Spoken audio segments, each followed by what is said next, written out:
10, 9, 8, 7, 6, 5, 4, 3, 2, 1. This is Johnny Wrestling, or Johnny TakeOver, as my shirt says. And listen, I want you to listen. Like, we're involved right now. It's crazy, it's loud, it's hectic. We're in New York City, but I want you to listen to No Holds Barred Network.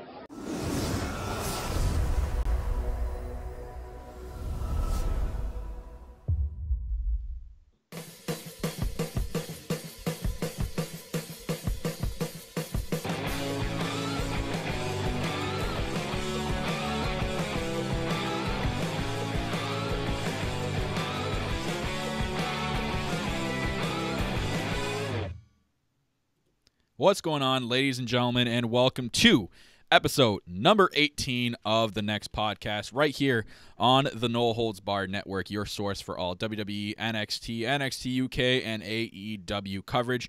You can go and follow the network on Twitter at NHB Network. I keep getting that wrong. NHB Network on Twitter for all network updates. You can also follow this podcast at TheNEXT Pod, located right there, down there on the YouTube layout. Or if you're listening to us on the go, you can make sure you go over to Twitter and TheNEXT NEXT Pod and give us a follow on there. You can also follow myself at Real Kyle Masters, and you can follow my co-host at Michael Chow at Michael Chow TV as well on Twitter. It's right up there, right there, right above our heads. If you want to listen to us on the go, ladies and gentlemen, Stitcher Radio, Spotify, Spreaker, iTunes is where you can find us, especially Spreaker.com/NHBWP. Make sure you go giving us a follow on there. That is available for all Android and Apple devices and lets us know and keep track of our followers on there as well. So give that a follow. I'm your host, as always, the self-proclaimed greatest host and CEO of the No Holds Barred Network, Kyle Masters, and I'm always joined by my co-host. He is the host that runs the West Coast, Hollywood, Michael Chow. Hey guys, how's it going? I know I usually come in with a joke, but man, I was just on Twitter, and this Twitter war between Ronda Rousey and Rebecca Quinn, man, it's getting pretty fierce. We have to use real names here. Can't be. Oh, do we? Okay. Well, all the wrestlers are putting their real names as their Twitter names now. We gotta break kayfabe and use their real names, because it's this intense. We have to use their real names. Yes. Using their real names. Your last name isn't Masters. Your middle name isn't Kyle, and your first name isn't Real. I'm not even real. I don't even know why I'm here. What? Well, I guess I should reveal that my actual name, guys, is Michael Chow Jugenhagen. So. Jugenhagen. Jugenhagen. That was my first initial thought. Yeah, very good. But man, what a Twitter war, man. That Twitter war. Yikes. We'll get into it in a bit. But guys, if you're new to the podcast, welcome to the NXT Podcast, where we talk about a little bit about the main roster, but our main focus obviously is NXT. We go over recap both throughout the week. We also have some segments throughout the show, which we're about to get into one of them called You Blew It. We also have the new one debuting on this episode of the NXT Podcast called Rant City. And I have a little bit of a special theme for that, so we'll get to that later on in the show. And we also, during the NXT review, we have Who's Next, What's Next. We basically go over what's next for a certain type of NXT star, what's next for a certain star or a feud, or who's next, meaning our MVP or jobber of the night for NXT. So our main focus is NXT. If you are new to the podcast, that's what this one is all about. We also add some comedic relief throughout the show to get you guys and keep you guys entertained out there, because the main roster does such a good job of keeping you guys entertained, don't they? This week, though, Michael, I'll give him credit this week. We don't give a lot of credit to the main roster, because we suck. Because since we're talking about dicks, we suck the NXT dick, But we don't give them credit. We're gonna give it where it's due. And this week, I actually enjoyed some parts. The whole Batista thing was amazing, and now this Twitter war with Ronda and Rebecca Quinn, aka Becky Lynch. It's turned some heads, man. It's turned some heads, and the whole smart decision they did with Kevin Owens replacing Kofi Kingston, which you guys out there, let's relax. Okay. Let's relax a little bit. This was done on purpose, and you have to see through the reasoning. This was smart to pull Kofi out of that match at Fastlane, because there was no way in hell there was a chance of you thinking that Kofi was winning the title at Fastlane. There's now more of a chance of it going into your head at WrestleMania, because you never know. Because guarantee the WrestleMania match is going to be a triple threat match. I know there's a lot of triple threat match going on at WrestleMania already, but this makes sense, and we'll get into that when we do in a little bit. But we'll just start off before we get into this, a little bit of a main roster recap. We have to start off with the new segment, one of the new segments, and you blew it.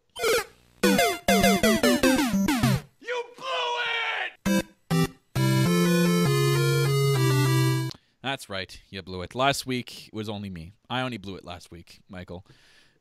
If you don't remember, you probably do remember. It was made aware of in the chat.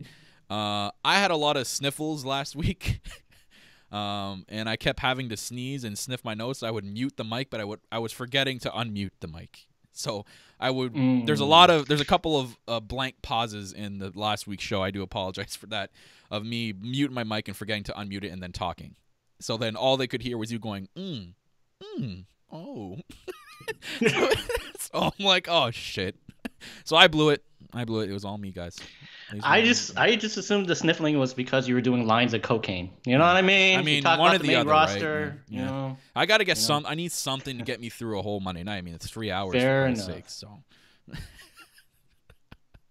No, I was not doing lines of cocaine, ladies and gentlemen. Oh, okay. Let's be real. Because, hey, if you need to pass a drug test, Brock Lesnar, Jinder, and Roman, they got a guy. I got to deal with this lousy smarch weather, okay? Okay. Smart. Yeah. Don't touch Willie. Good advice. I love that. I love that part. That makes me laugh hardcore. I love The Simpsons, and I love that what you do on Twitter. You got the WWE Simpsons meme going on. I love every single one of your posts, man. Those are freaking hilarious. Because I followed this Twitter that's strictly nothing but Simpsons and WWE crossover memes. It's the best thing.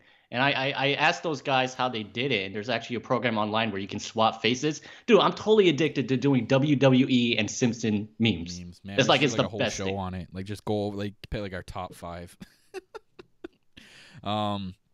Anyways, yeah. Speaking of rants, Becky Lynch and Ronda went out of hardcore this week. I wish I had got the tweets here for OBS, but man, they were just no holds barred, quote, like pun intended here.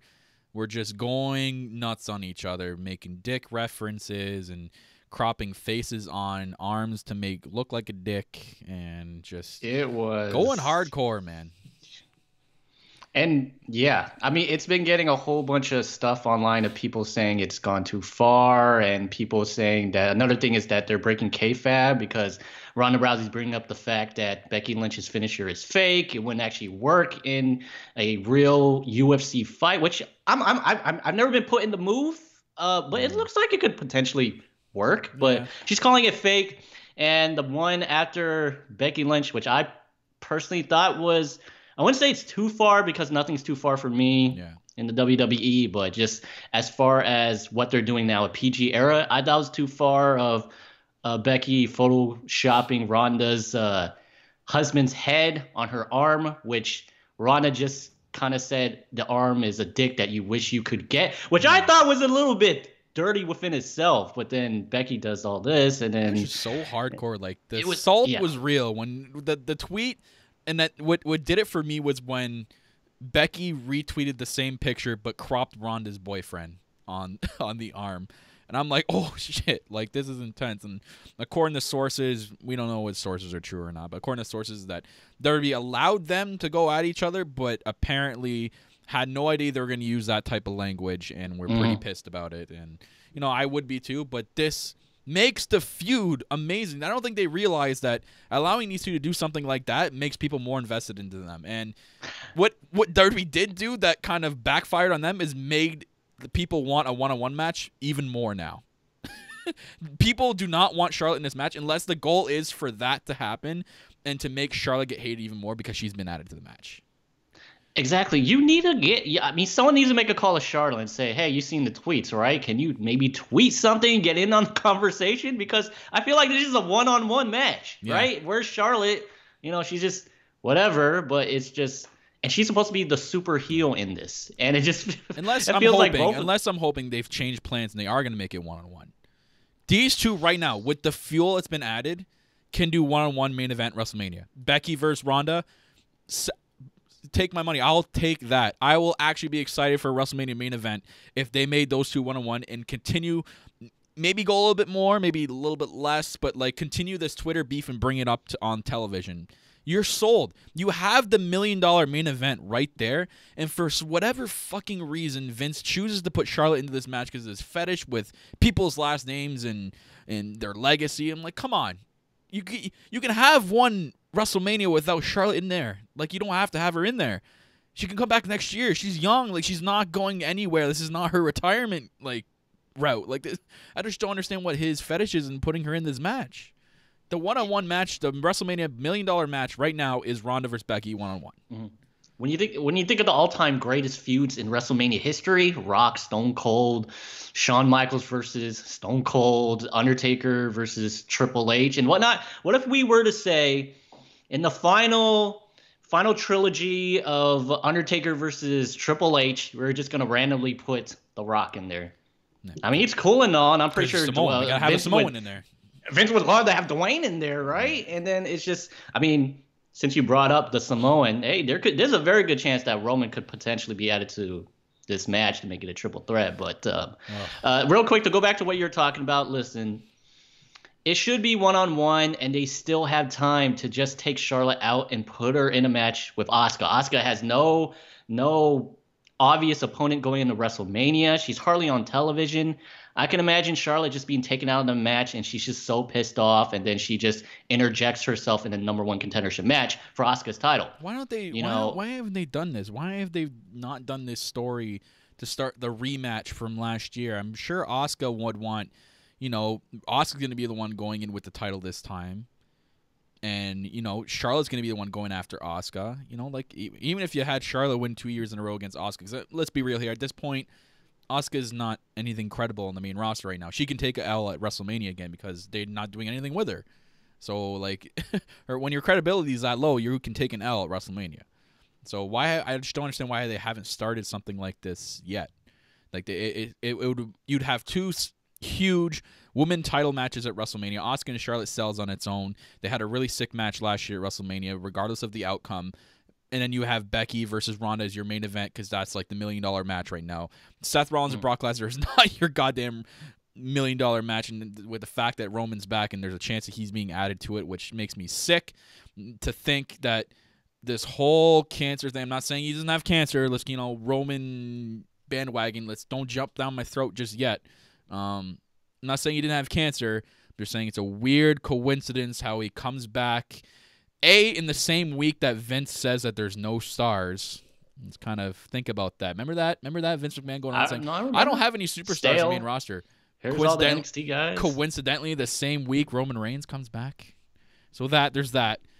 And 2, it's just a funny coincidence that he's all of a sudden 100% and is ready and back in ring shape. That's. I would say.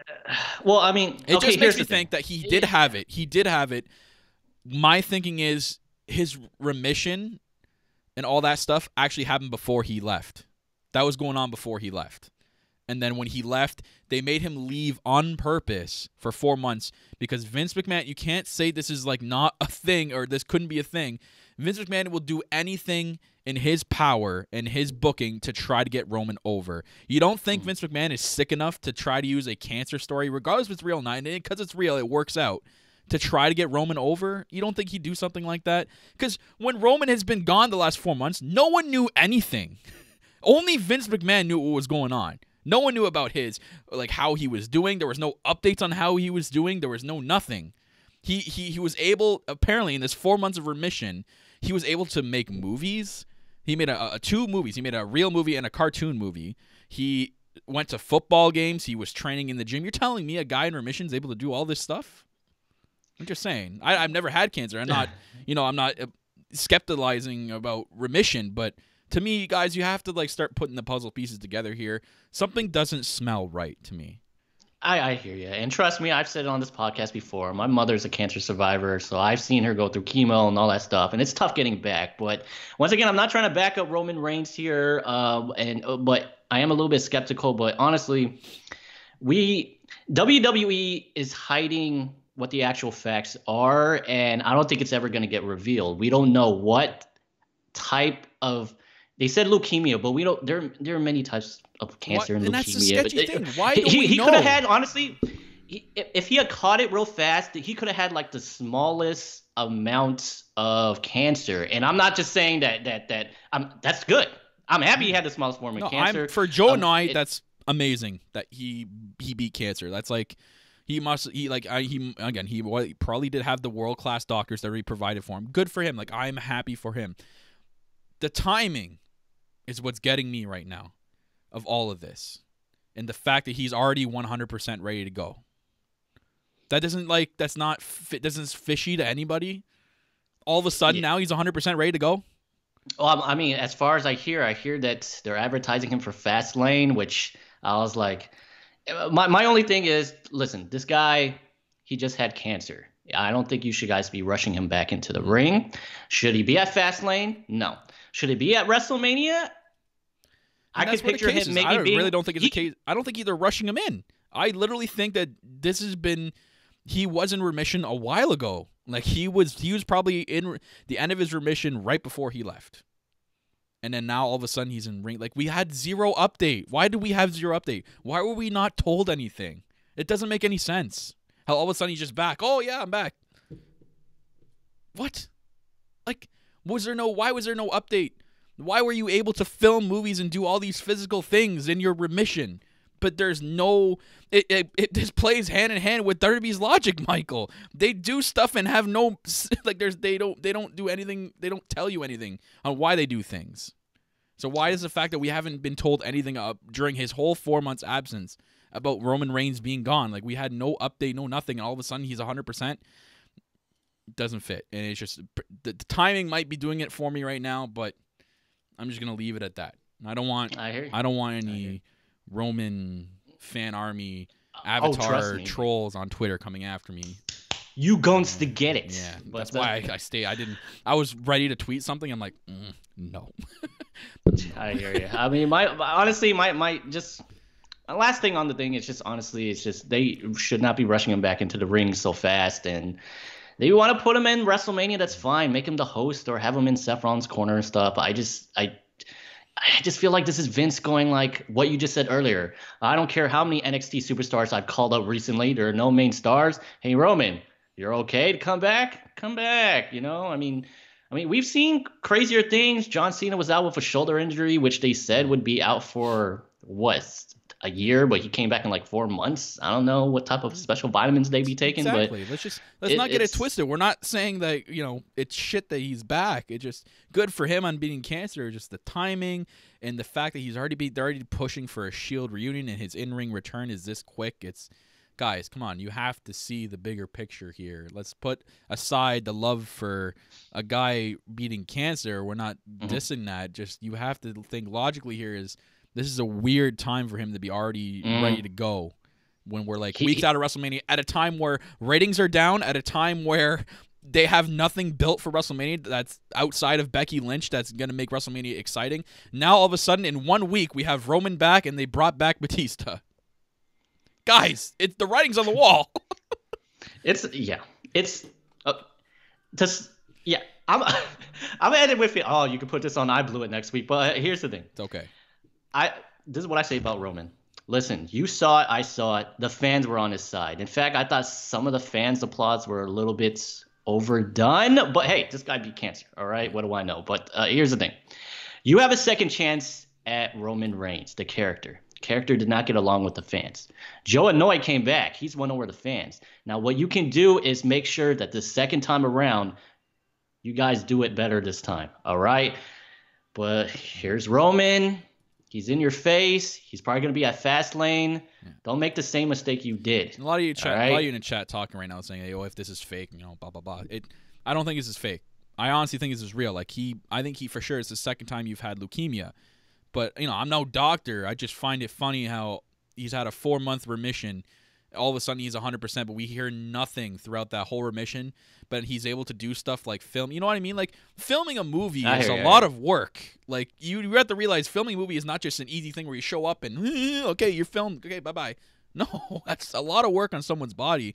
For someone to be in remission for a type of leukemia and for them not to tell us anything, That should be in the fishy number one. That should be fishy incident number one. For them not to say anything throughout that entire 4 months, since the day he left to the day he comes back, we knew zero. And why did nobody the fact that nobody knew anything was also a fishy part. Only Vince McMahon knew anything about what was going on. Why? Why? Yeah. I asked questions. Why? I hear you. And hey, you know what? We have a comment in the chat right here from Noble Girl Warrior, who is actually a cancer survivor, so very good for her. She's battling cancer. Clarify. Oh, she's battling cancer right now. Well, hey, we're all here with you. You got this. We're here we're here. And we're at No Holds Barred. We're on your side. Exactly. And make sure you get those. Make sure you get those T-shirts sold as soon as you come back. And there's the nail in the coffin. They automatically had a shirt ready to sell on the shop. Let's make money off a guy with cancer. What the fuck? I can only hope. It's on the wall. Look at this wall. The writing is there. It's saying it bluntly. I'm going to use his cancer story for money and for storyline. It's right there. I really hope proceeds, at least some of that sales, is actually going to some type of cancer organization. Why haven't they said anything about that? We asked the questions. Yeah, it's but yeah, what was I talking about? Oh yeah, so this whole thing with Roman Reigns. Listen, you can't hide something from the fans. You can't hide anything from the media and whatnot. So if by any chance, I'm hoping for the best. If this is just a small bit not real, and I'm very confident that it is real because it's a very serious subject. Real. Yeah, I think it's real too. But just a small chance, just a smidge. Just look at this small smidge. Just by chance this is not real, I'm going to tell you right now, coming from a guy whose mother did have cancer, right here on the air on YouTube, I am canceling my WWE subscription, and I will no longer be watching WWE. So technically, this show will now consist of Kyle telling me what happened on NXT because I'm canceling my subscription. That's a new low for the WWE to make up something so serious as cancer. I will never watch the product again. That's what I mean. And I'll be writing a very, very mean message to Vincent Kennedy McMahon on Twitter. That's all good. I would hope you do it. Too low. That's where my thing comes in and goes, okay, they can't fake something like that, because if something were to leak out and people found out, it would be fucking like, I don't think the company could take something like that. That's why I think it's not fake, but in the essence of Vince using the story to make Roman Reigns over, you got to think there's a small possibility that there's a chance that they're doing something like that. Vince McMahon's sick and senile, guys. Don't try to defend his ass now when we've been saying that for years, and all of a sudden, because Roman's beat cancer, we have to forget how senile Vince McMahon is. He'll do whatever the fuck he wants, okay? Our voices don't matter. They don't. They never will. As long as Vince is around, they never will. Anyways, so that's enough about this. Let's move on. Let's pump the brakes. I think we can do a little bit better than Roman Reigns here. Let's pump the brakes. We can do better than Roman Reigns, because now we're going to talk about the A show in the WWE, and that is NXT. Yes. Okay. NXT this week, February 27th episode, basically the fallout from the North American title match. We only had something little bit about that, but we actually opened the show with the former North American champion, Johnny Gargano, and I think this was the start of the taping after the debuts. So because he did mention in this opening segment that he was on Raw and SmackDown now, or he got called up to, and he's on. The weird thing is how he mentioned that he's on both shows, which I'm like, Well, one thing that's interesting is because I actually watched Raw and SmackDown this week, and we did mention it, guys. This week has actually gotten better. If you didn't know, they actually made a move of hiring a new guy as head of creative. For those of you who watched it as the 90s, he was known as Brother Love. They hired two. Did you see the other one? Two. No. So I know they hired Brother Love, a.k.a. Bruce Bricard, but who was the other guy? Wait, you didn't see who else they just hired, like yesterday? They hired Dana Warrior. No, I saw that. Okay, this is gonna sound mean, but I kind of forgot. What the fuck does she have to do? Oh my god! Thank you, NXT. Okay, thank God NXT's around, or I wouldn't be watching the main Raw. I wouldn't be watching WWE. Period. Just saying. Man. Bruce Pritchard, sure. Dana Warrior, what the fuck are you thinking? let's not discount That her sounds like because a road she dog got move. she got a lot of flack online. There's like, what does Dana Warrior know about women's wrestling? She's not even a former pro wrestler. This and that, this and that. I'm willing to give her a chance because why not? Can't No get any faith. worse. Well, I should not say that. Can't get worse, by the way. Would have been even greater if they said, hey, breaking news, we just hired AJ Lee to come back as a creative writer because she's actually really smart. So she knows how to. That would have been good, but Dana Warrior. Sorry, I have to drink my water. I'm on this full gear challenge. Oh, I hear you. Yeah, Guys, Kyle's got to drink a little bit more of that haterade, but not for NXT. But hey, you said you were going to talk about this full gear challenge. Yeah, so what is if you guys challenge? don't know and you don't know about the full gear challenge, it's AEW related. Indie talent and part of the elite, Hangman Page, has started an initiative to get into ring shape so he can wear his full gear at Double or Nothing. It ties into being the elite, but he started it as a serious thing over social media, #FullGearChallenge. Basically, you go alongside Adam Page in his journey to get in better shape and get into ring shape for Double or Nothing on May 25th. So a lot of people are participating in this, and I've had a lot of support from a lot of people around social media. Me and Tiff are on this. Tiff, my co-host for All Elite Podcast, we started this the other day. So I'm on day number 3 today, and so far I've cut I've drank solid water the last couple days, and I actually feel a little bit better. Like, you know what I mean? Like, it's crazy how much of a difference if you just drink straight water for like 3 days. Like, it's crazy how good you feel in the morning when you wake up and when you go to bed. Like, you get solid sleep. I could not believe, because I was an avid pop drinker. I drink shitty drinks like energy drinks and stuff like that. Dude, water is like key. Like, this shit right here, guys, H2O is the shit. It's nuts. I've been drinking like 60, and because of my body weight and size, I have to drink around 66 ounces of water a day. So that's about 3 of these a day. So I'm on number 2 today, so I got 1 more of these to drink. But it's crazy, and I've been feeling great. I went to the gym a little bit yesterday. I'm not going to go a lot because I do play hockey, and that's my form of exercise for the week. But yeah, I've been feeling great. Been eating, watching my calories. I downloaded a calorie counter app on my phone. And it's a great app. I don't know if anyone's seen it. It's by Under Armour, and it's a calorie tracker one. You can add your step counter to it. It tracks everything. Like yesterday, it said I had a deficiency in vitamin C. It was telling me to eat more vitamin C. So I'm like, oh shit, I gotta go eat stuff that has vitamin C in it.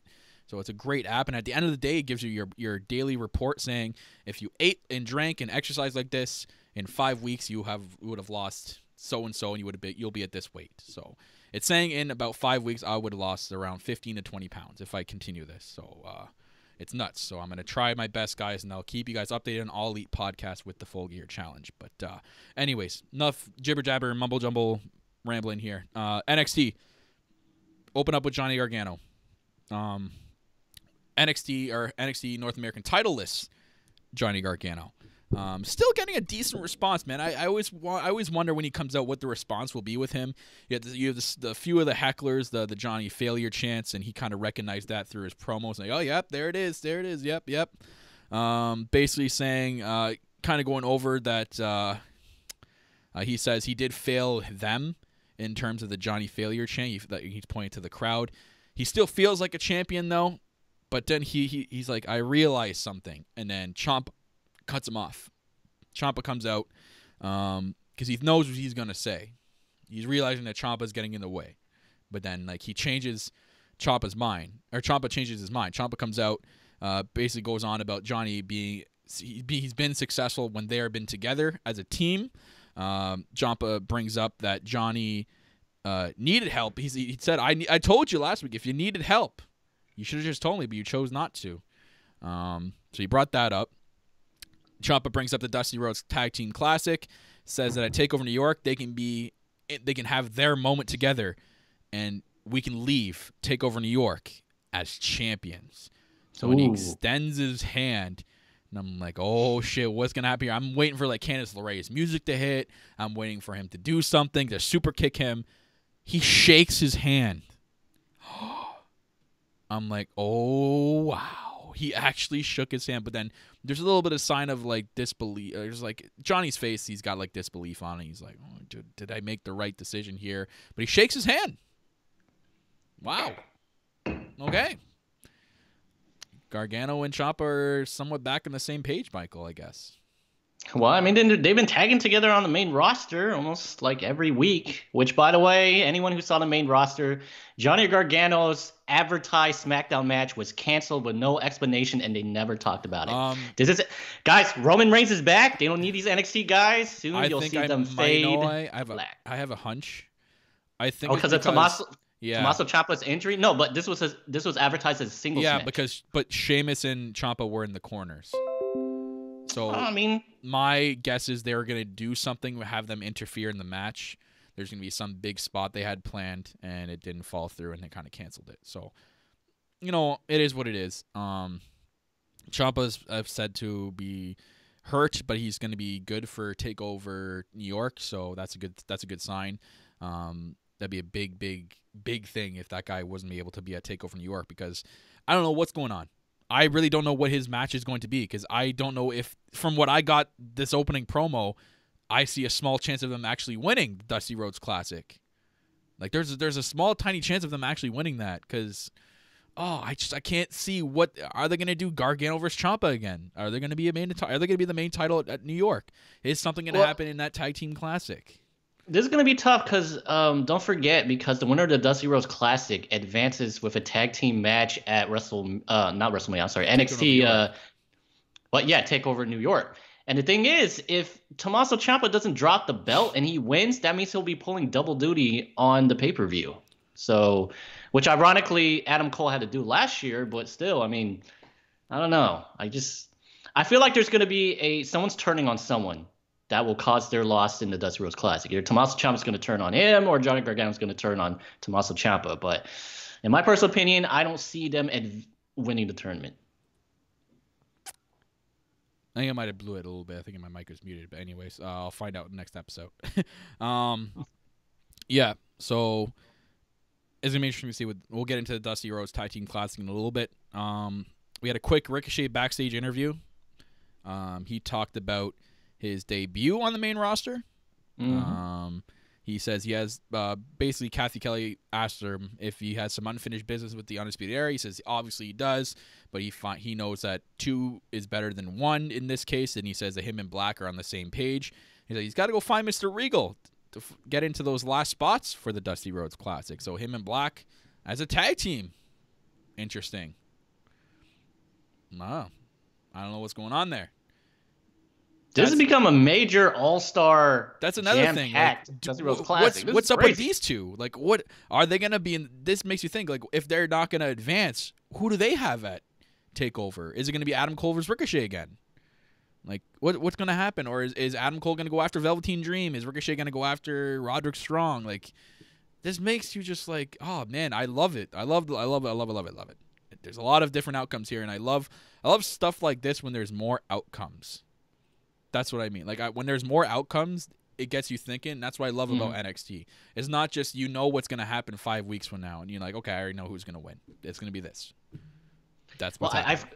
I kind of feel like they're stalling because, remember, I feel like the 4 people that Vince just called up, that they're going to be moving up at the Superstar Shakeup right after WrestleMania. Mm-hmm. So it's like they can't really be involved in a huge major storyline, because what's the use? They're going to leave, True. So... But I do like the fact that they're basically Triple H. He's working with what he's given. Did he want those 4 guys to be called up? No, but he's bouncing back, and he's like, okay, I could put Ricochet and Aleister Black in this Dusty Rhodes Classic, add some star power. So I'm pretty stoked. I would love to see Ricochet and Aleister Black versus War Raiders. But should they win the Dusty Rhodes Classic, knowing that they're gonna leave soon? I don't think so. Give it to someone else. So as of Street Profits. Yeah. So as of now, there's literally one announced match for TakeOver, and that's going to be the tag team championships. Whoever that's going to come out of that tournament. Tiff in the chat's going nuts about not knowing the card. Tiff, good things happen to those who wait. Let's chill out a bit. I know that you're excited for it, and it's in 5 weeks, but we're gonna give it like 3 weeks. We'll probably know half the card. So just kind of calm down. If you want, we could do a whole John Cena and Rock situation. Announce the matches 1 year in advance. You guys want to know what's going on at NXT Takeover next year? No. Yes. No. Tommaso Ciampa versus The Rock. Yes, make it happen. Anyways, we had Ciampa. Speaking of, we had Ciampa and Johnny walk outside. Candice is standing there with arms crossed, disappointed. Ciampa kind of looks and nods and walks away. Basically won't let Johnny say a word. She just tells him, I hope you know what you're doing.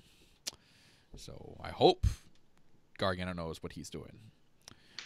I hope this was all just a setup because Johnny Gargano was screwed over so badly by Tommaso Ciampa. He really wants to get him back. So he's like, hey, you screwed me over. We were tag team partners in DIY. You screwed me over. I trusted you. Now I'm going to make you trust me, and then I'm going to screw you over. So hopefully that'd be good. I like it. So we had a little bit of interesting tag matchup next year. We had Vanessa Born Aaliyah, who I'm going to put out there. I love their theme song. The theme song's pretty tight. Love the theme song. I think the only purpose of this was to try to get this division growing because right now you don't really have a lot of names. Like you have to work with, you have Shayna Baszler, Bianca Belair, Io Shirai, and Kairi Sane, which I think both of those two are about to get called up. I think they're in the shakeup that's happening after Mania. Io Shirai and Kairi Sane will probably get called up as a tag team to get into the women's tag team division after Mania. Until then, you're going to need to make some names for people. You got to start featuring more women or else the division will be really, really stale and you're going to have nothing. They technically don't need to be called out because remember, I don't mean to jump the gun on the show, but the titles, the tag team titles, they actually said that this would be not excluded. It would be included in all the brands.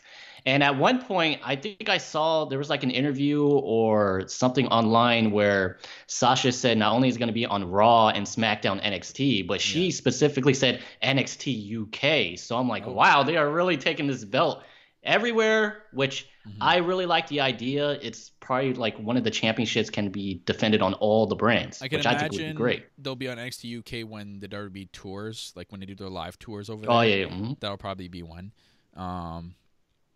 But yeah, they're going to need, you have Shayna Baszler and Kairi Sane. They're your veterans right now, right? They're going to be on the way out. Aaliyah's been here longer than those two. All right. You want to talk about a veteran. But you see what NXT is, and it's a shame that it's this way. You get to the top of NXT, and then you get called up. Like, that's the way it works. If you don't get to the top, you don't get called up as much. So we had Vanessa Born Aaliyah versus Tanara Conti and Xia Li, which is an interesting matchup. I didn't think I'd ever see them tag together. So it was, I like this team. It was all right. I'll give it up for my girl Conti, and a lot of people have to give it up. That whole beginning of the match with her showcase, that was pretty good. Conti has a good moveset. They just need to build her character a little bit more. So she's definitely a work in progress type of girl. This is basically the big showcase was when Xia Li got the hot tag to showcase her. But Aaliyah and Vanessa Born combined for this move, and they win. I'm like, what? Oh, they won? I'm like, I had to pause. I'm like, wait, what? Did they win? Like, really? I'm like, damn. That's interesting. Love the theme, those two, but damn, I didn't think they were coming out with the win here. Especially Xia Li, who had this big showcase, was in the Royal Rumble, and now she takes an L. She took the L here. Not Conti, she took the L. She's still a beginner, so she can take the L. So that was interesting. Yeah. So I've Born Aaliyah. Good for, I'll give you a little bit of round of applause. Good for you guys picking up a W there. Good for you. And a little golf clap. We had an outside of Full Sail University interview. Velveteen Dream's walking in. Basically, the interviewer talking about his North American title, and he's like, you should be asking about the North American Dreams experience, so the Dreams experience as champion now. And then he gets quickly interrupted by Adam Cole and the Undisputed Era. Really quickly, freaking Kyle O'Reilly goes, "Oh, would you look at that? It's the Velveeta Dream."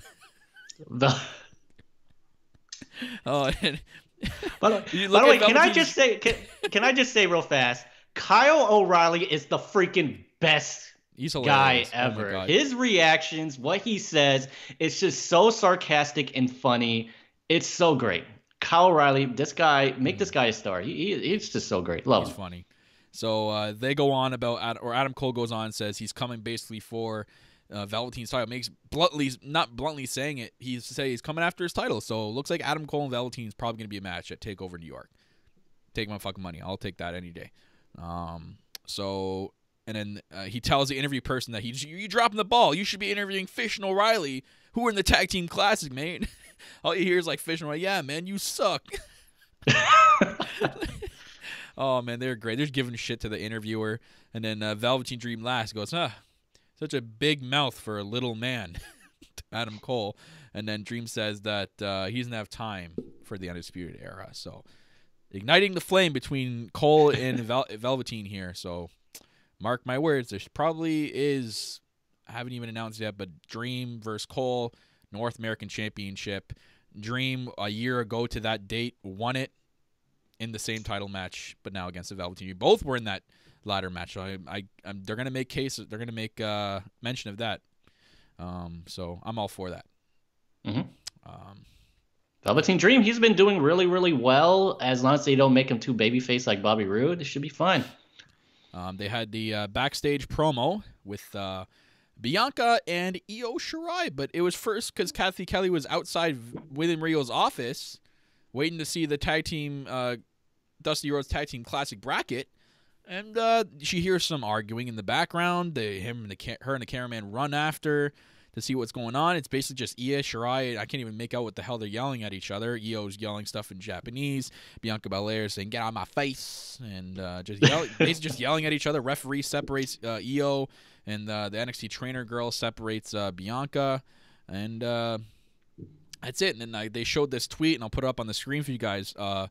Later on, they put this tweet out from William Regal. He says, if Bianca Belair and Io Shirai both think they deserve an NXT women's title opportunity, in 2 weeks, they can fight it out. And the winner will go on to face Shayna Baszler at NXT TakeOver New York. So there you go. We're going to have our second match announced. Just like I said, Tiff, just give it a couple weeks. We'll already have another match announced. So the winner of Io Shirai versus Bianca Belair will face Shayna Baszler at TakeOver New York for the Women's Championship.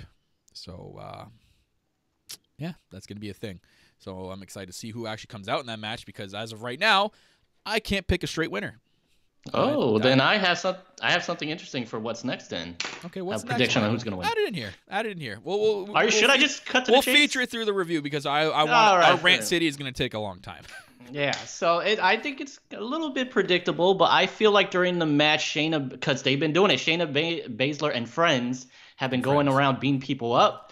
And the people who are responsible for her loss, Io Shirai most of all, who did pin her, I'm surprised they haven't beaten her up. So I feel like there's going to be no winner to this match. Shayna and friends will go down there, beat them both up, and William Regal will be like, NXT TakeOver New York, it's going to be a triple threat. I don't know why I did a Vince impression, but that should be good. A Regal and Vince impression there. You started out Regal, but you came out Vince. Yeah. Oh. I have another what's next. I should just say it right now? Yeah, go ahead. Okay, so... Is it for something we talked about? No, but because we brought William Regal, I have something. They should do this. This is a prediction / hashtag Michael Chow Creative. If they don't do it, they're lost. Here you go. You guys obviously saw what happened on Monday Night Raw with Batista breaking up the party, party poop over here, beating up Ric Flair, dragging him across the floor, and he asked him if Triple H had his attention, which he does, with Batista with his little nose ring. I hope so. He grunted after. Bah! Hunter, do I have your attention? Sound like freaking Tim Allen from Home Improvement. But sorry guys. But anyways, what would be great? And you know how NXT is Triple H's baby.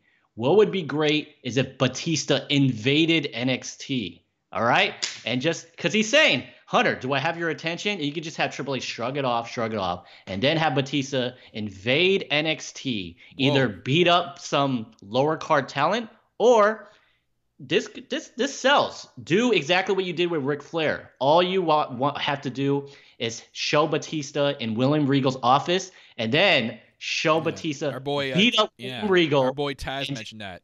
When a person gets to a certain age, a wrestler, they can't take a bump. It's called the hidden bump, I think he called it, or the invisible bump, like what Ric Flair did. You close the door, you hear a bunch of banging, and then out comes the dead person. So the invisible bump. All you gotta do is just have a segment where they're like, oh, Triple H, we can't find William Regal during NXT, and Triple H goes to his office looking for him, and he can't find him, and then he goes out to the ring, and then it shows Batista with randomly, let's say the Boiler Room. They haven't done the Boiler Room in a long time, right? So have Batista in the Boiler Room with William Regal bleeding on the floor, and just say, gonna be Hunter on there too. Yeah, exactly. They'll have the mask. William Regal will be wearing the mask. Bray Wyatt will be somewhere in the back, cameo appearance. And then you could just be like, do I have your attention? I'm sorry. Do I have your attention now, Hunter? NXT? That would be great. Greatest thing. So there you go. Look it in.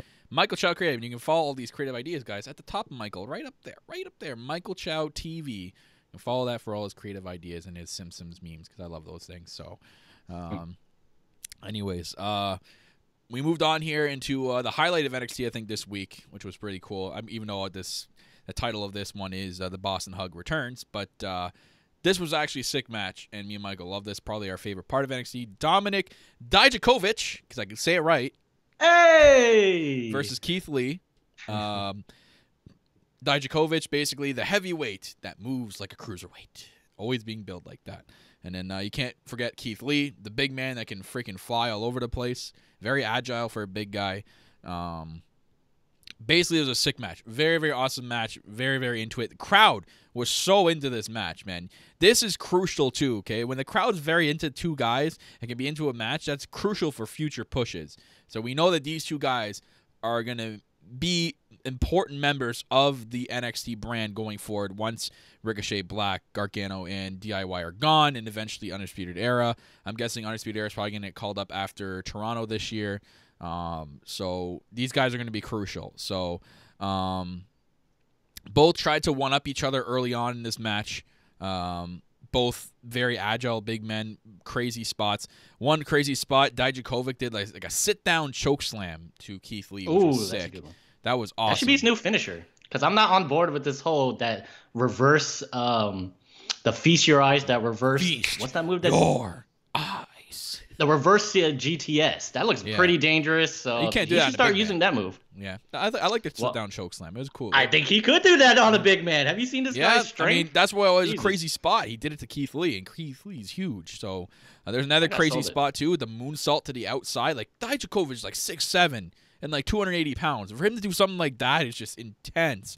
And this, I thought the ending of this match, very, very smart. This is why I love NXT, because they do shit like this that makes sense. Both guys were just so knocked out from that moonsault, could not get back to the mat in time for the 10 count, and was a double count out. Perfect way to make both these guys look good without having someone taking the L here.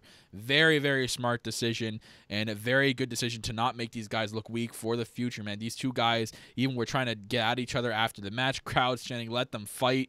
Like, this was so well done. This is why we love NXT. We pump their tires all the time, guys. This is why they do stuff like this that makes sense. Why can't the main roster do anything like this?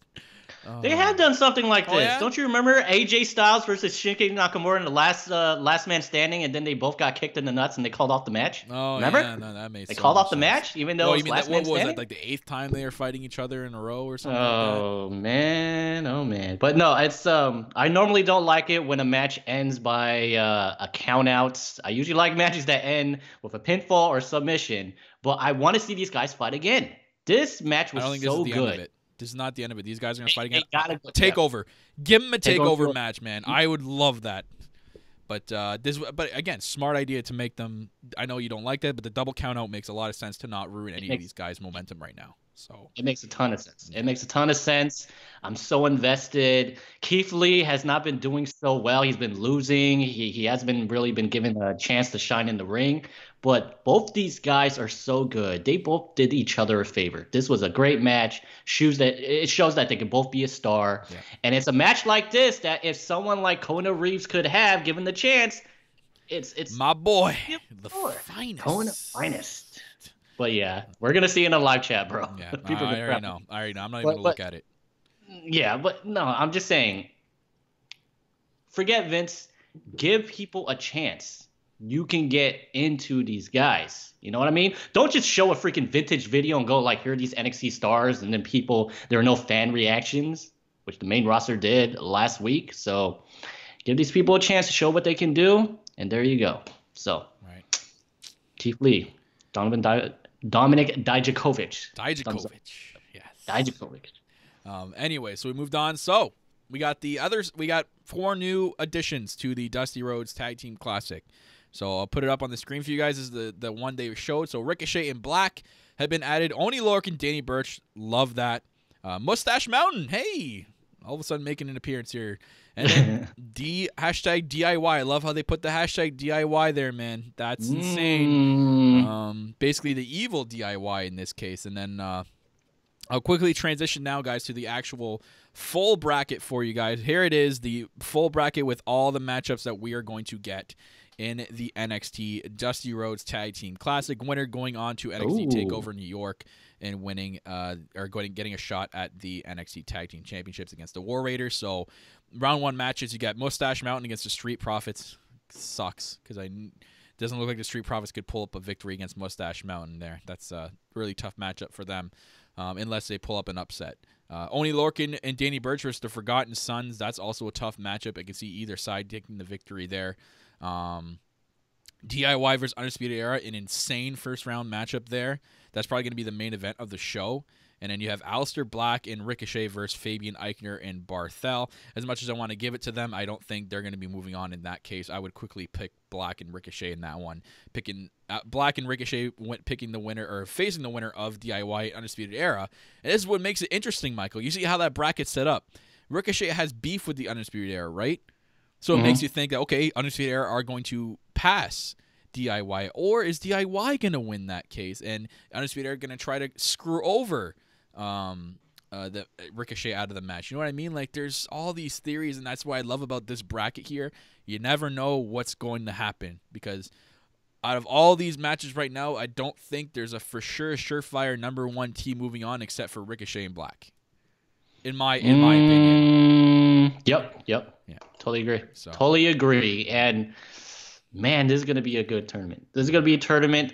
I can't tell who's going to win. I can't tell who's going to go to the finals. I'm trying to look because, man, oh man, what would be good in the finals? I'm looking on the left-hand side. I think I've transitioned that already because you're going to get the latency. I'm sorry if it's untransitioned. Oh, sorry, guys. So guys, on Skype, I can't see what's going on. And as far as right now, I'm looking at YouTube, and I'm still seeing the graphics. So, yeah. But as far as the graphics concerned, call me crazy, but I think Forgotten Sons is going to the finals. Wow. I think so. And no, because they seem like they've been getting pushed, and it just seemed like the underdog pick that Forgotten Sons is going there. But and do you think Undisputed Era is going to the finals because they are technically the current defending champions because they won last year? Yeah, I can't. You know what? I think they're going to start this next week. So we should probably do predictions for this right now for round 1. Round 1?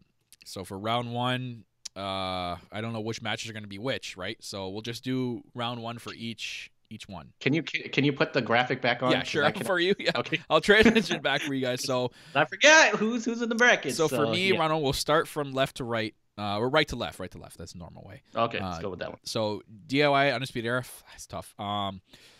Because I think DIY is going to stay together as a team on the main roster, I'm picking them over the Undisputed Era. Because I think the initial thought was to keep DIY together on the main roster, so it wouldn't make sense for something to happen here that would split them up. So I'm picking DIY over the Undisputed Era. See, for me, and guys, keep tabs, and guys, tell us who your picks are. There you go. Because Undisputed Era are the defending current champions, I gotta have them move forward. And plus, this whole thing with Johnny Gargano and Tommaso Ciampa saying, "Trust in me," you know, this is the reason why we're losing, is because you didn't listen to me. I feel like Johnny Gargano's gonna get pinned, and you know, this whole thing with, "Hey, you told me if I shook your hand and we were a team again, that I would start winning, but I'm still losing, so something's wrong here." You know, I'm not good when I'm with you. I'm not good, when I'm not without you. Hashtag Johnny failure. I don't know. So I just feel like Undisputed Era, defending champions, they'll move forward, and DIY to cause more attention to the group, they gotta lose. So Undisputed Era for me. The other one I already said before is too obvious. Black and Ricochet over Mhm. Marcel and Eichner. As much as I'll give a credit to where credit is due, I can't see them getting past Ricochet and Aleister Black. That'd be probably the upset of the tournament. So I'm telling you, we'll go over. I'm with it too. Yeah, we'll go over to Aleister the left. Black and Ricochet. Mustache Mountain, Street Profits. Oh man, this is tough for me. Because I don't know, because we haven't heard anything from Mustache Mountain, right? They randomly added to this tournament, so like I can't see them moving on that far because haven't heard anything from them. So I think the Street Profits could pick up a surprise victory here. So I'm gonna go with my boys, SP, man. SP taking the victory here with the big surprise of the tournament. I'm gonna go with Street Profits too. Because they kind of have been promoting their new serious side. And they lost first round last year. Because they were put up against Authors of Pain last year, which sucked. They were like in the first round, so that was stupid. But I can still see Street Profits losing because you know how they've been like, we've been losing, and they kind of been in a way kind of turning heel with this new serious side. If you want to turn Street Profits heel, I can see them losing in the first round and them just kind of losing it and maybe attacking Mustache Mountain afterwards. But as far as the team that I like, I'm gonna go with Street Profits. You just got me Street thinking Profits. there. If that happens, they could potentially lose and then lose their shit Yeah, and then beat up the shit out of Mustache So listen Mountain. to this. So they do that. Mustache Mountain is weak and like all injured for their next round matchup, and that's where Forgotten Sons take advantage of that and make themselves get into the finals. But because Oni, man, I can't. I'd love to go with Oni Lorcan and Birch, but I can't because Forgotten Sons for some reason to me feel like they're gonna move on here, man. So see, I influenced you, bro. Yeah, you did. So I'm picking Forgotten Sons, and I assume you are too. I'm going Forgotten Sons. Sucks because Birch and Lorcan are so sick, man. They're such a good tag team. Man. But all of these matches, all of them, and I especially think Aleister Black Ricochet versus Fabian Eichner and Marcel Barthol might actually be the standout match, like the best match of the first round. So it's gonna be hard to pick. So we'll keep an eye on that and keep updated with our bracket. Sasha Banks and Bayley, surprise return. So, huge pop. Man, Huge I pop. don't think people were expecting it. People were going nuts. I think maybe the only person that had it inside was probably Izzy because she was decked out in Bayley gear. Can I just say, I'm going to sound like a complete jerk, but the amount of promotion they did with Izzy Mania was just, I was like, oh, God, we get it. She's a super fan, okay? They kept showing her. She was crying, which, okay, I get it. She's a super fan. Ooh. At one point, Bayley was talking about how... one, Mr. Exactly. Grinch. Hey! But no, Bayley, she was like talking about last time while we were in this ring was for NXT TakeOver Respect. You all remember, right? Izzy, you remember? I was like, yeah, she remembers. She probably remembers the part where Sasha took the headband off Bayley's head, snapped it in half, and threw it at her. So, yeah. Sorry, guys. Gotta be a hater. Drinking my haterade. Let's continue. Sorry, Izzy. Sorry, Izzy. So, crowd going ape shit. Huge welcome back chant. They basically talked about their journey to the tag team title started right here in NXT.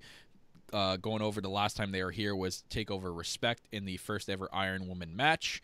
Their goal for the tag team titles is to be the most sought-after titles in the WWE out of all three brands. They basically tell the locker room to step up and that maybe next time they're here, they'll be defending these tag team titles on NXT soil. So basically not forgetting where they came from.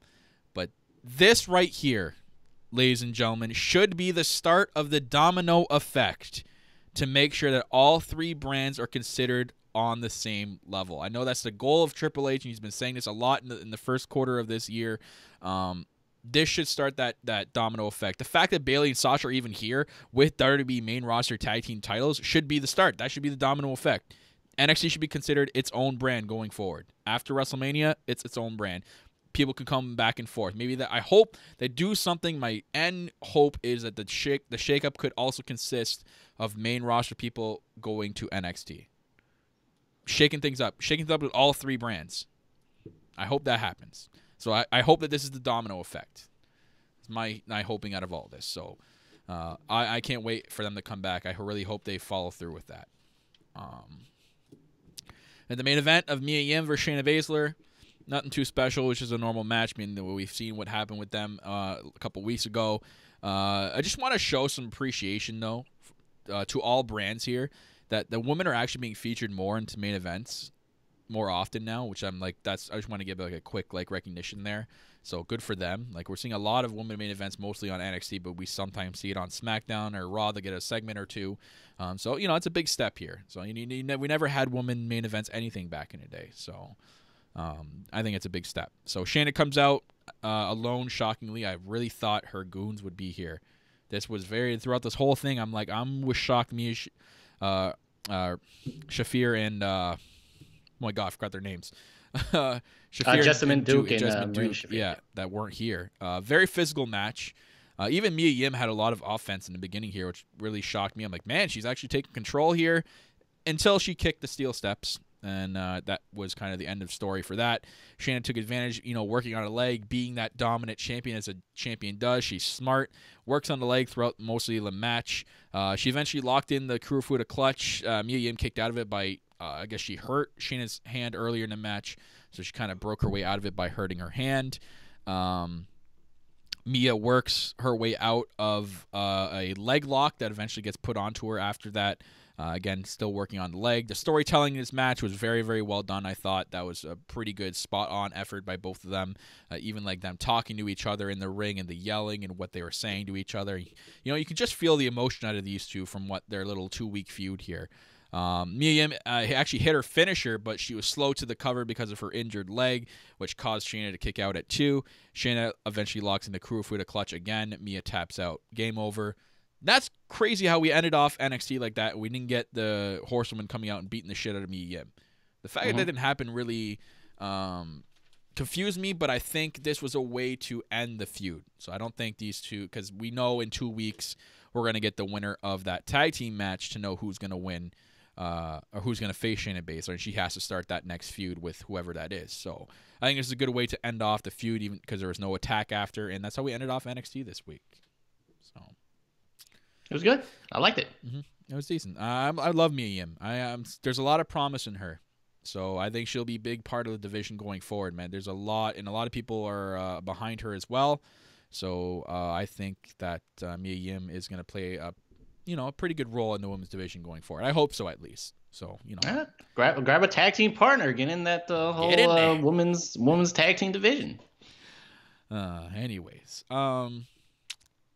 yeah, I don't think we have to do anything else. Quickly, before we get into the last segment of the night, ladies and gentlemen, quickly just want to go over one thing, and that is the official sponsor of the No Holds Barred podcast. That is ExtremeWrestlingShirts.com. Guys, they specialize in pro wrestling and MMA apparel with over 50,000 t-shirts, sweatshirts, costumes, DVDs, pendants in stock. And when you use promo code No Holds at checkout, you're going to save 10%. And then one lucky fan a month that uses that promo code will actually receive a free gift alongside their order. Guys, go check them out. They're a super cool website and have a lot of WWE merch on there. They have old school merch as well. Please go check them out, our official sponsor of the network, ExtremeWrestlingShirts.com. And like I said before, the network is your #1 source for wrestling podcast content, WWE and NXT content on the NEXT Podcast.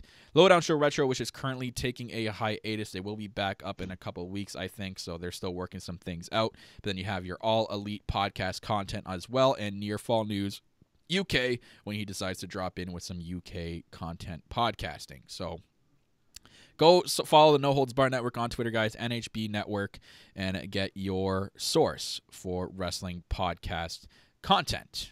So, Michael, it's time. It's time? It's time to debut the new segment.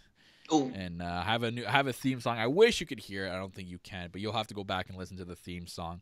So I've made a little special theme for this. It's quick. It's not too long, but ladies and gentlemen, welcome to our new segment, and that is called Rant City. What he's trying to say is, Rant City, bitch.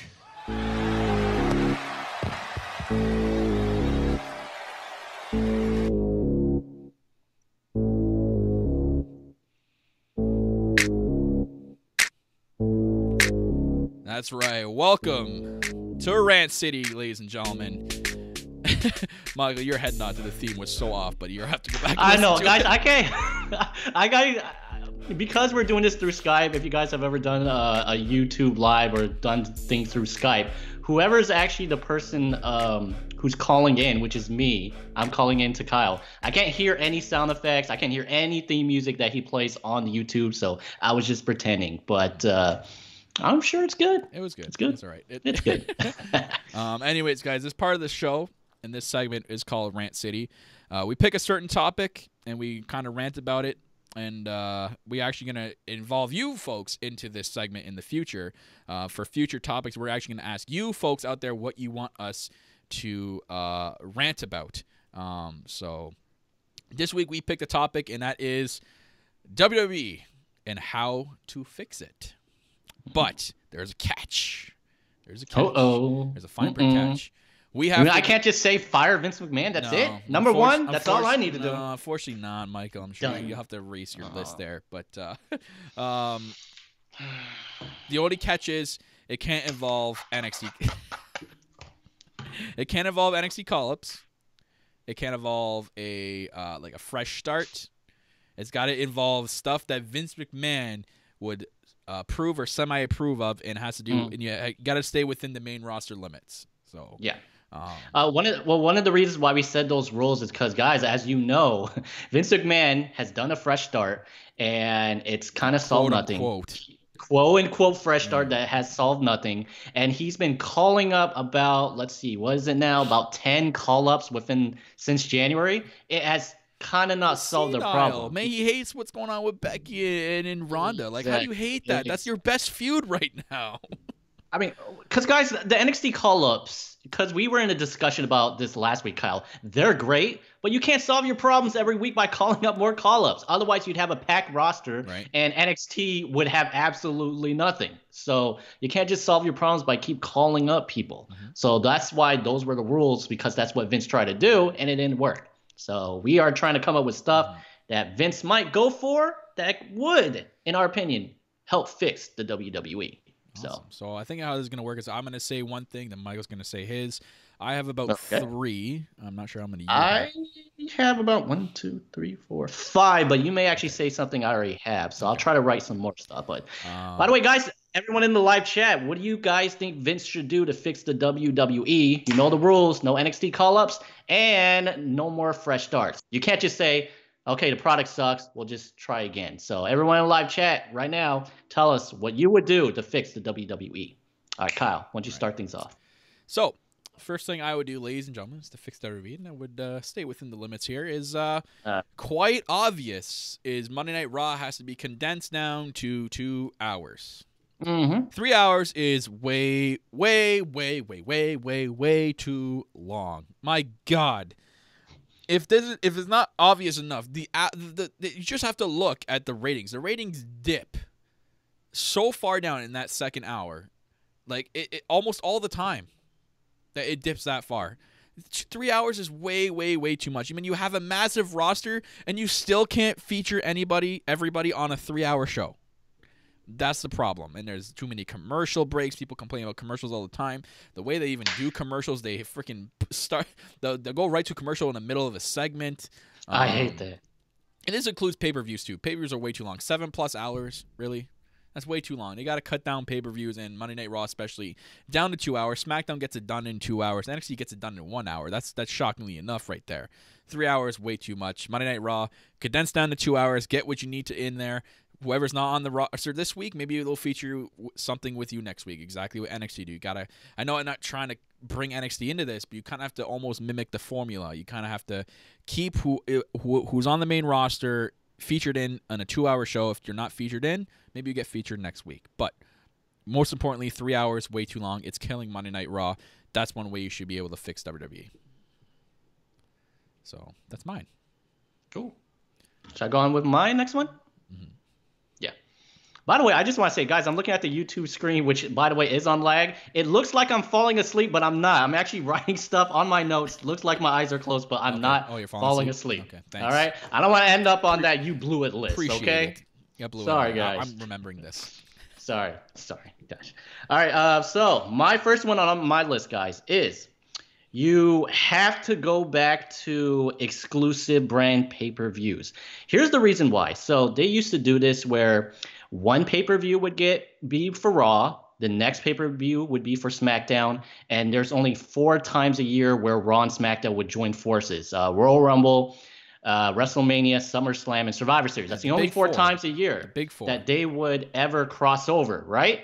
But due to low ticket sales and due to the mind of Vince where he says the reason why we should combine these brands is because the superstars that people love, people will buy more tickets if they know, for example, that Roman Reigns and AJ Styles will be on the same show. Ticket sales.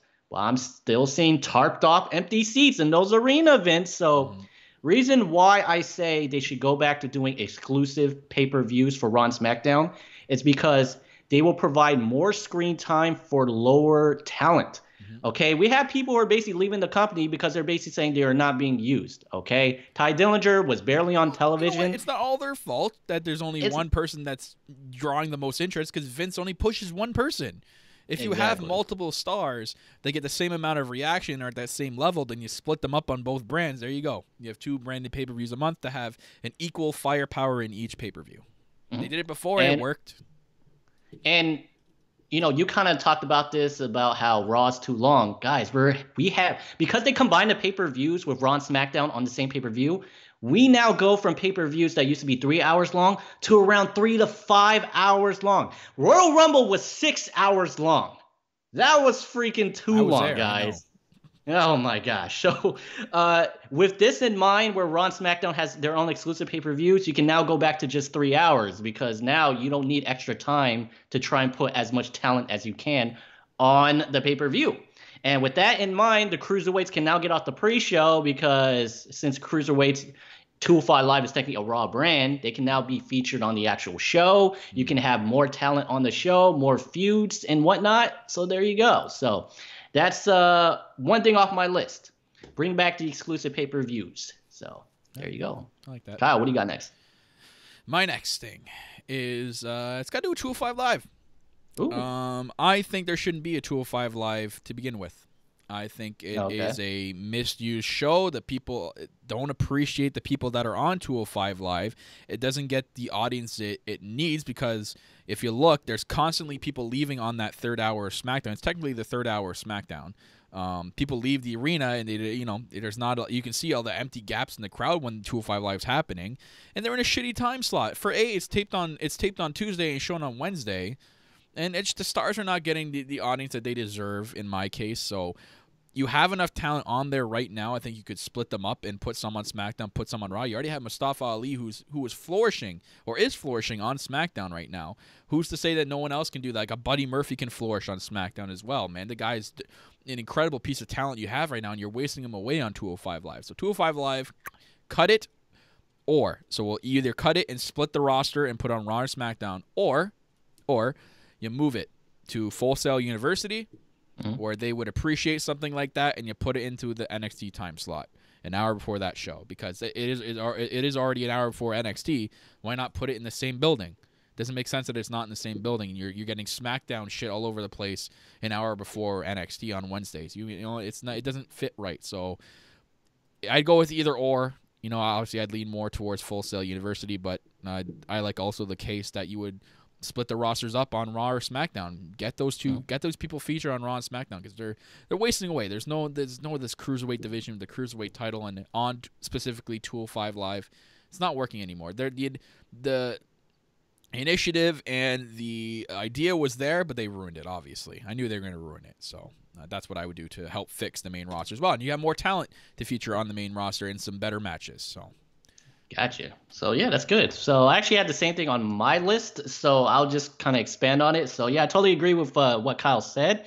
If not, if you don't want to split the brand, just say that the Cruiserweights are now a cross-branded. Just have the Cruiserweight champion appear on both Raw and SmackDown and hell, even NXT. And just have all the talents appear on both shows. You don't have to have a show called 205 Live. You can have a segment match called 205 Live. We're going to have some 205 Live action up next here on Monday Night Raw. Buddy Murphy is going to take on Cedric Alexander on SmackDown. We're going to have some 205 Live action. You know what I mean? Just kind of get rid of the whole 205 live thing, because the weight limit was it's kind of dumb. Just some cruiserweight action. Say cruiserweight action. Because guys, back in the day, he's not fighting with the cruiserweights, and he was considered a cruiserweight. Exactly. So just have them as normal rostered people.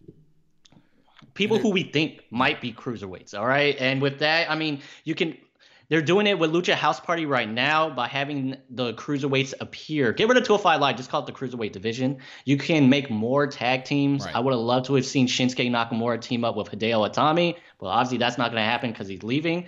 If ratings are low, why not have Finn Balor challenge Buddy Murphy? He's the IC champion. But imagine if that would be like that would be great. That would be great. Making match for not the casuals, because they are like, oh, I don't like flips, and all they do is flip. That's all they do. No, it's not all they do. That's your mindset, that you think they just do flips. Maybe if you actually paid attention to a match, you would actually know they do more than flips. I'm just saying. Anyways, go on, Michael. No, that was pretty much it. Sorry, so, Rant City. I'm allowed to rant. No, hey, no, because we were talking about the same idea. But there you go. That to sum up everything, to add to it, I think that 205 Live should end.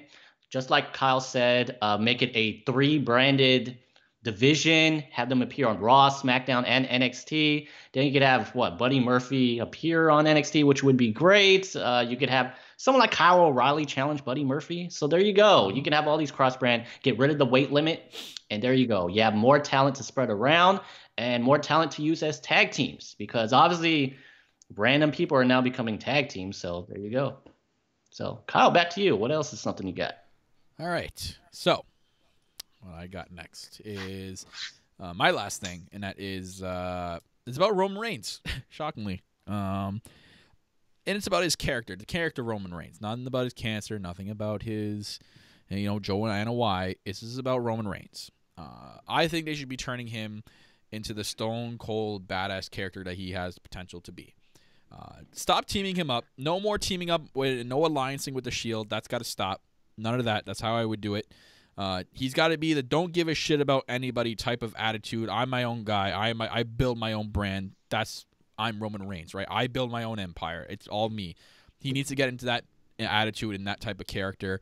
And needs to do the battle against the Authority, but the proper way. They've done it before, but they've done it the wrong way. They need to do the proper way of doing it, taking some formula from the original against the Authority thing with Stone Cold. Feature that more, and exactly like what they're doing with Becky. Feature that into Roman Reigns' character. And look, it got Becky over. I guarantee you it would get Roman over in the right way.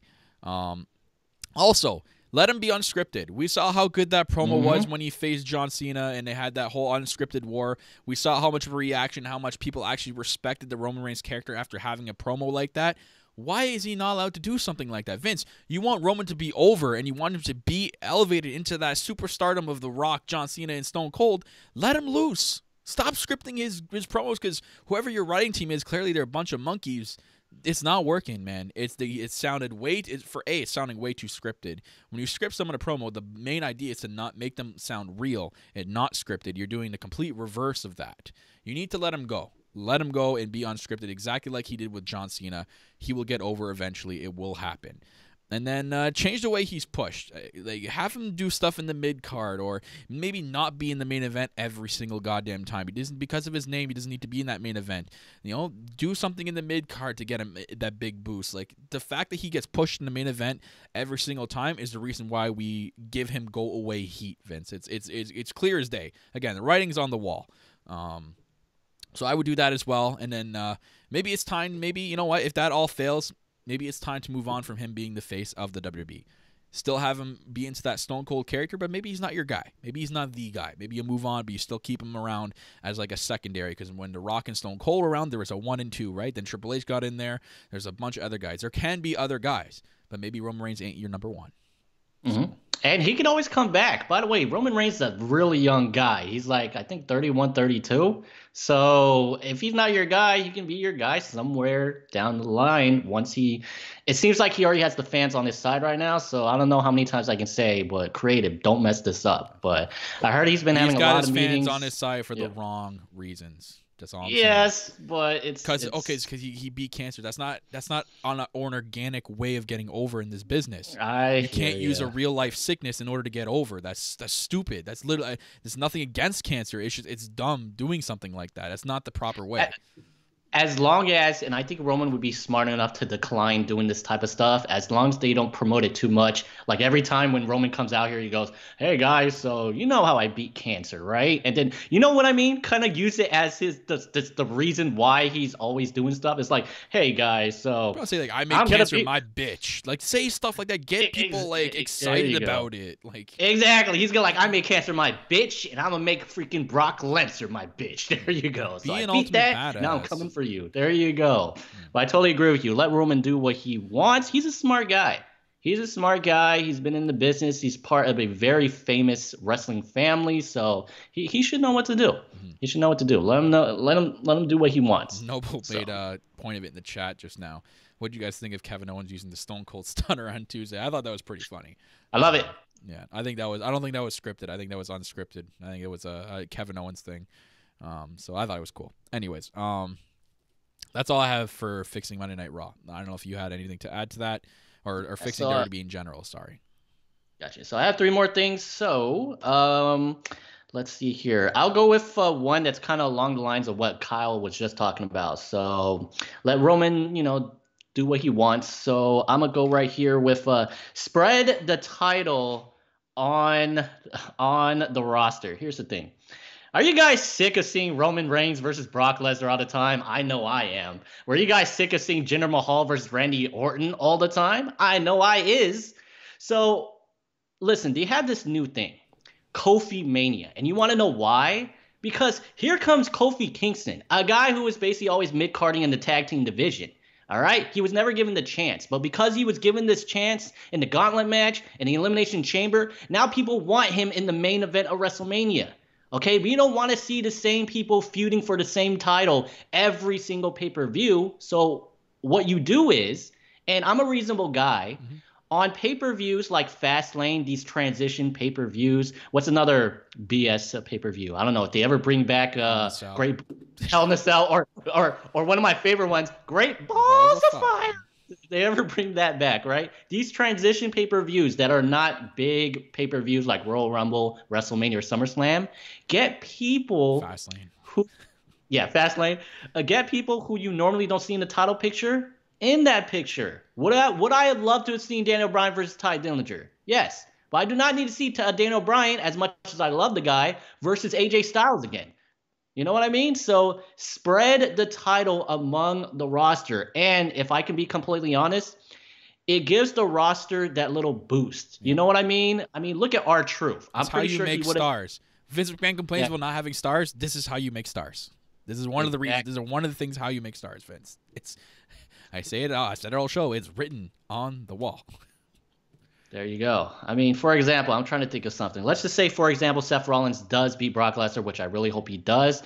Do we have Seth Rollins versus Brock Lesnar again? No. Would we love to see Seth Rollins versus, I don't know, Kyle, give me some help here. Who's someone that's mid-carding but could potentially be a huge talent? Seth Rollins, Finn Balor, he's considered main talent or mid-card. You have you look at the roster like mid-card on both shows. I don't know, like a Samoa Joe that belongs in there. I don't know why this guy hasn't been giving more of an opportunity in there. You have a guy on Raw, like I just said, Finn Balor, who's been wasting away.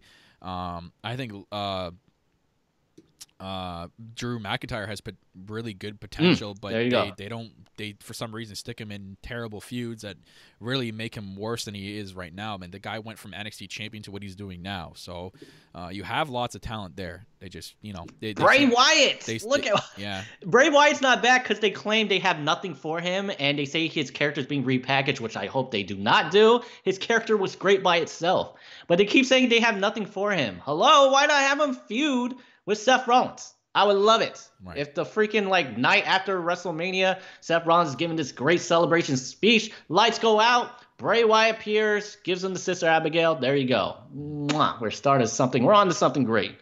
So there you go. That's another one of my fixes. Spread the title on the roster.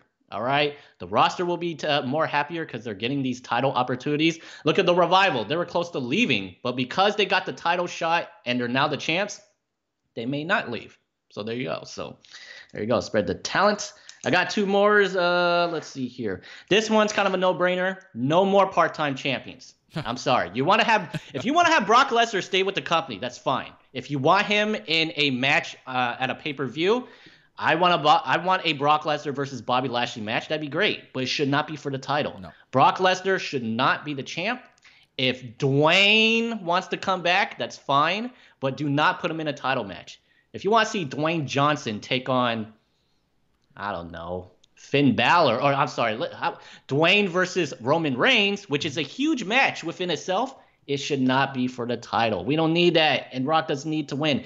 If these part-timers want to come back but job to the new talent, which respect to John Cena, it seems like he's been coming back to job to the new talent, that's great. But these guys should not be winning the title. Don't want to see the title on Cena. Don't want to see the title on Lesnar. Don't want to see the title on Dwayne. Yeah. There you go. No more part-time champions. Mm-hmm.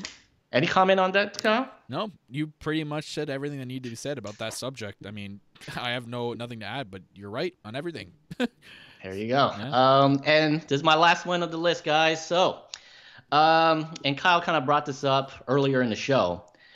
A universal superstar shakeup. So Kyle brought this up. When we think of the shakeup, it's only NXT call-ups being called up, but no superstars ever go down to NXT.